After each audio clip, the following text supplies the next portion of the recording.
লক্ষ্মীপুরের রামগঞ্জে ফরিদ আহমেদ ভূঁইয়া একাডেমি নামে একটি বিদ্যালয়ের ছাত্রাবাস থেকে এক শিক্ষার্থীর ঝুলন্ত লাশ উদ্ধার হয়। এই ঘটনায় শিক্ষা প্রতিষ্ঠানটিতে ভাঙচুর চালিয়েছে বিক্ষুব্ধ এলাকাবাসী। মঙ্গলবার রাত 11:30টার দিকে ভাঙচুরের ঘটনা ঘটে।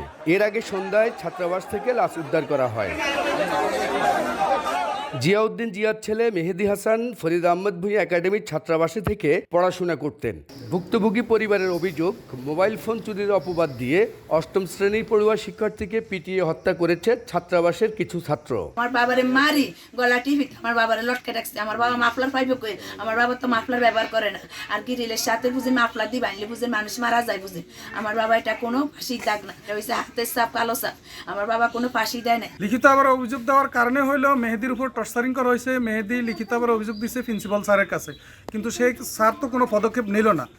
স্যার যদি অধীনে পদক্ষেপ নিত তাহলে আজকে মেহেদির লাশ হইতো না। পরপর দুইবার এই বাচ্চার উপর মানসিক এবং শারীরিক দুই রকম নির্যাতন করছে।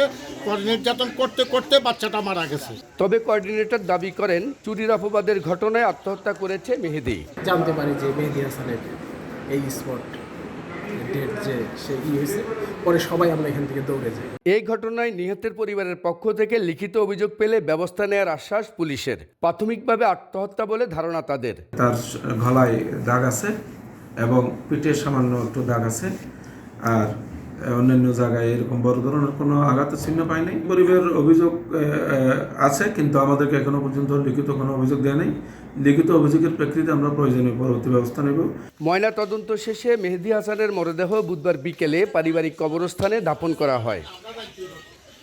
মাঝারুল আনোয়ার টিপু, সময় সংবাদ, লক্ষ্মীপুর।